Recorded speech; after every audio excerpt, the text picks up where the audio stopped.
Fala pessoal, bem-vindos ao início do nosso treinamento. Então, essa daqui é a agenda que a gente vai passar, tá? Vamos falar da evolução da arquitetura, o framework Zero Trust, proteção de usuários e dispositivos. Aqui tem um exemplo de phishing, o que seria uma solução de phishing resistant, a parte de microsegmentação, tanto da rede campus quanto a microsegmentação de workloads, tem a parte do ZTNA e no final um pouquinho de Identity Intelligence, tá?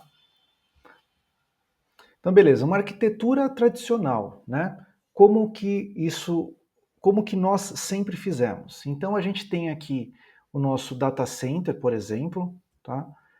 Esse data center, ele tem aqui, por exemplo, o data center seria essa parte verdinha aqui que eu coloquei, tá? A nossa infraestrutura, né? Então, dentro da nossa infraestrutura, a gente tem o data center aqui, temos filiais aqui, a gente tem usuários que estão trabalhando de forma remota, e normalmente, se a gente pensar em alguns anos atrás, principalmente antes da pandemia, a gente tinha as filiais conectando via link MPLS ou conectando via VPN, por exemplo, né?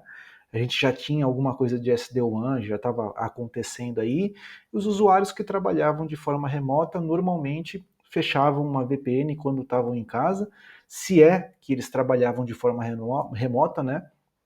O trabalho híbrido era muito a possibilidade, né, do trabalho híbrido, as empresas que permitiam que o usuário, que os colaboradores trabalhassem de casa eram muito poucas, né, não era normal, e ficava todo mundo conectado dentro do nosso data center, dos equipamentos ali, e a gente protegia todos os acessos de dentro para fora e de fora para dentro com um stack de segurança.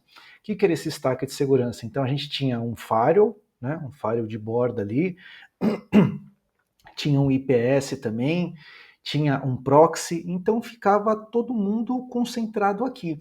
Então esse daqui é um diagrama lógico, né? Um diagrama lógico de como que a arquitetura, uma arquitetura tradicional aí de mais ou menos, sei lá, uns 10 anos atrás aí. Tudo, a mudança foi grande com a época da pandemia, mais ou menos uns 5 anos.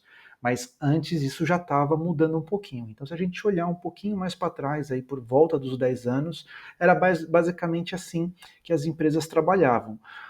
O que a gente queria destacar aqui? O ponto de contato, o ponto de contato com a rede externa, a superfície de ataque, ela basicamente significava esse pontinho aqui. Porque os usuários, quando eles estavam em casa, eles não conseguiam fazer nada. Eles tinham que conectar na VPN e todos os acessos que eles faziam passavam por esse stack de segurança. Assim como a filial. Então, se esse link aqui caísse, não era permitido que uma filial saísse direto para a internet. Todo o tráfego da filial era tunelado até o data center e do data center era filtrado no stack de segurança e aí saía para a internet. A mesma coisa com os poucos usuários remotos que trabalhavam em casa ou viajando, etc. Então, mandava, estamos falando aqui no geral, né? Sempre tem as exceções aí. Os usuários conectavam via VPN, mandavam todo o tráfego para o data center e esse tráfego era inspecionado, passava pelo stack de segurança e saía pela internet. A volta do tráfego fazia exatamente o mesmo caminho. Então, o ponto de contato do nosso mundo,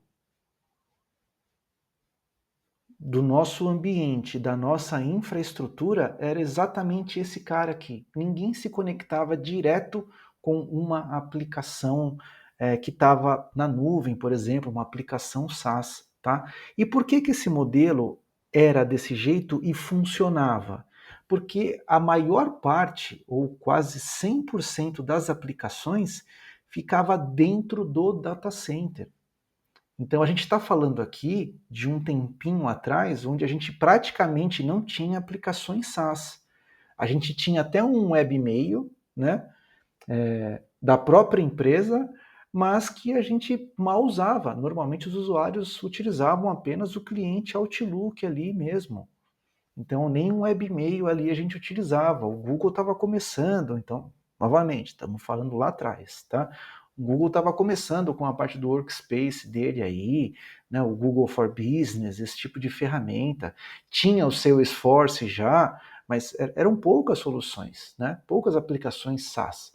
Então a gente conseguia fazer desse jeito. A gente mantinha um rack dentro do data center, com Firewall, IPS, Proxy, outras ferramentas de segurança também, etc. E a gente fazia todo o filtro lá. Tá? E nesse ponto, falando em termos de ameaças, elas não tinham, elas ficavam todas, né, para fora do nosso ambiente, tudo que estava aqui dentro era confiável, né? Só que as ameaças não tinham o objetivo de se espalhar.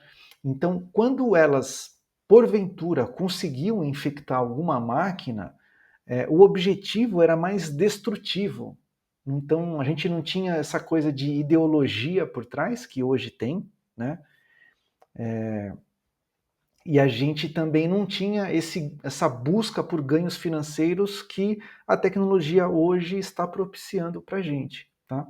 Então as ameaças entravam, era mais um vírus que destruía alguma coisa, comprometia alguma coisa, tal. Lógico, tinham exceções, isso não é binário, não é um interruptor que você vai de 0 a 1 e acabou.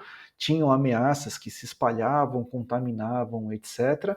Mas o objetivo era um pouco mais destrutivo mesmo, e não era o ponto focal que nem o que a gente tem hoje com o ransomware, por exemplo, né?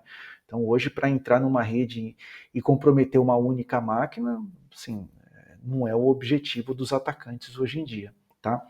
Então tudo o que ficava dentro desse círculo aqui, as máquinas que estavam nas filiais, impressoras, máquinas no data center, usuários que estavam remotos, tudo isso aqui era confiável, a gente confiava nisso.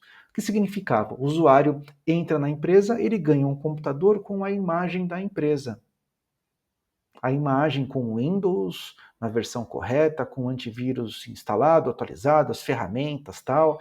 E ele tem o usuário e senha do Active Directory dele, enfim. Tudo aquilo lá é confiável.